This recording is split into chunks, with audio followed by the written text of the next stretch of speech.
నమస్కారం అండి, this is #you.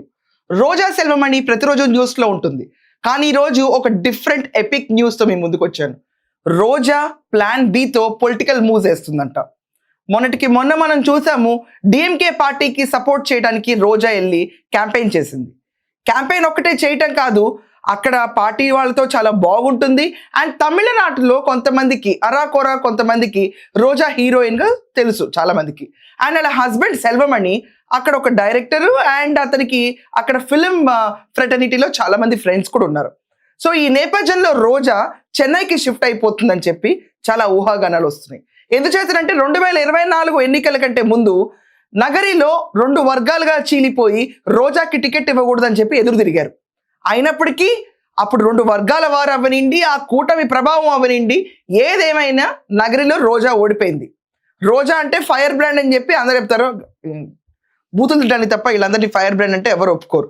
So fire brand రోజా వాళ్ళు అనుకునేటట్టుగా ఈమెకి నగరిలో ఓడిపోవడానికి యాక్చువల్గా కూటమి ఎఫెక్ట్ ఫస్ట్ రీజన్ అయితే, సెకండ్ ఎఫెక్ట్ అక్కడ గ్రూప్ వార్స్ నడిచినాయి. ఆ గ్రూప్ వార్స్ ముదిరిపోతా ఉన్నాయి. ఇదంతా కాకుండా వైసీపీలో జాయిన్ అవడానికి గాలి జగదీష్ చాలా ఇంట్రెస్ట్ చూపిస్తుంటే మొన్న అతను జాయిన్ అవుదాం అనుకుని వెళ్తున్న తరుణంలో తిరిగి వెనక్కి వచ్చేసాడు. కానీ ఎంతకాలం ఆపగలుగుతుంది రోజా ఈ గాలి జగదీష్ ఎంట్రీని? ఎప్పటికప్పుడు చెక్ పెడతానే ఉంది. ఒకవేళ గాలి జగదీష్ వస్తే కనుక తనకి ఈ పార్టీలో ఉనికి అనేది చాలా తగ్గిపోతుంది.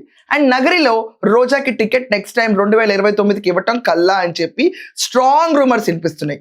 ఎందుకంటే సెకండ్ లెవెల్ క్యాడర్ ఎవరు రోజాని ఇష్టపడలేదు.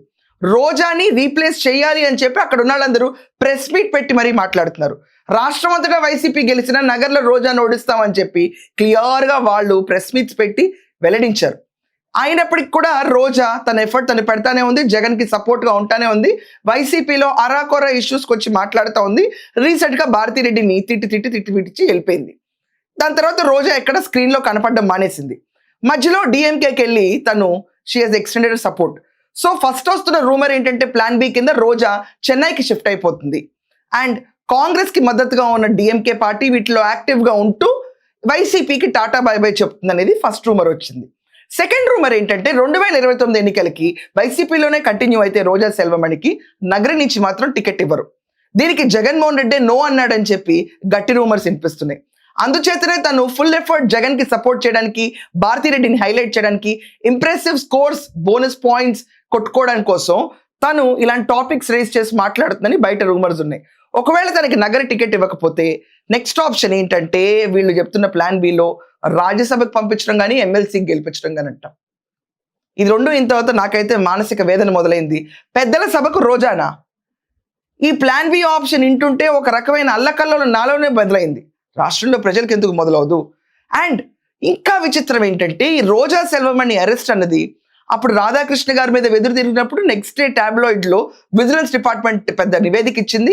ఈమె పైన క్రిమినల్ కేసెస్ పెట్టాలి, ఈమెతో పాటు బైరెడ్డి సిద్ధార్థ రెడ్డి పైన కూడా కేసెస్ పెట్టాలి అని చెప్పి విజిలెన్స్ డిపార్ట్మెంట్ 3000 పేజీల నివేదిక ఇచ్చింది. దాని గురించి పెద్ద ఆర్టికల్ వచ్చింది. తర్వాత గప్చుప్, తర్వాత ఇంకొక ఆర్టికల్ వచ్చింది వెరైటీగా, ఎలా దోచుకుని తిన్నారు వీళ్ళు అని. ఆడదామందరూ బేసికలీ ఇది స్కామ్. ఆ స్కామ్లో 40-50 కోట్లు లెక్క తెలియట్లేదు. ప్రతి ఒక్కసారి ఒక ఫిగర్ బయటకు వస్తుంది. ఒకసారి 70 కోట్లు అంటారు, ఒకసారి 40 కోట్లు అంటారు. ఫ్రాంక్లీ స్పీకింగ్ నాకు కూడా అర్థం కాలేదు. బట్ ఒక్కటైతే నాకు అర్థమైంది ఏంటంటే ఈ ఆడుదాం ఆంధ్రాకి 120 నుంచి 130 కోట్లు ఖర్చు పెట్టారు. దాంట్లో నికరంగా 60 కోట్ల దాకా లెక్క చెప్పలేదు. ఇది ఎలక్షన్ క్యాంపెయిన్కి వాడుకున్న ఒక ప్రోపగాండా ఎఫెక్ట్ కింద ప్రజల సొమ్మును దుర్వినియోగపరిచిన స్పోర్ట్స్ మినిస్టర్గా ఉన్న రోజా సెల్వమణి అండ్ శాప్ చైర్మన్ అన్నారు. ఇక్కడ ఆమె అరెస్ట్ అవ్వట్లేదు. బహుశా ప్లాన్ బిలో చెన్నైకి షిఫ్ట్ అయిపోతుందన్న రూమర్స్ విపరీతంగా ఉన్నందు ఈ రాష్ట్రంలో తను ఎలా ఉండదని స్లో డౌన్ అయిందా? లేకపోతే నిజంగానే జగన్మోహన్ రెడ్డి ఇక్కడ తను వైసీపీలో కంటిన్యూ అవుతుంటే తనకి ఇక్కడ నగరిలో టికెట్ ఇవ్వకుండా, ఎందుకంటే సెకండ్ లెవెల్ క్యాడర్ అందరూ ఎదురు తిరుగుతున్నారు కాబట్టి తనకి టికెట్ ఇవ్వకుండా లాస్ట్ టైం అడ్డంగా ఓడిపోయింది కాబట్టి తన చరిష్మా తగ్గిపోయింది కాబట్టి రాజ్యసభకి ఎమ్మెల్సీకి పంపిస్తారంటే దీనిపైన మీ ఒపీనియన్ ఏంటి? ఖచ్చితంగా కమెంట్స్లో రాయండి. That's all for now. Thank you.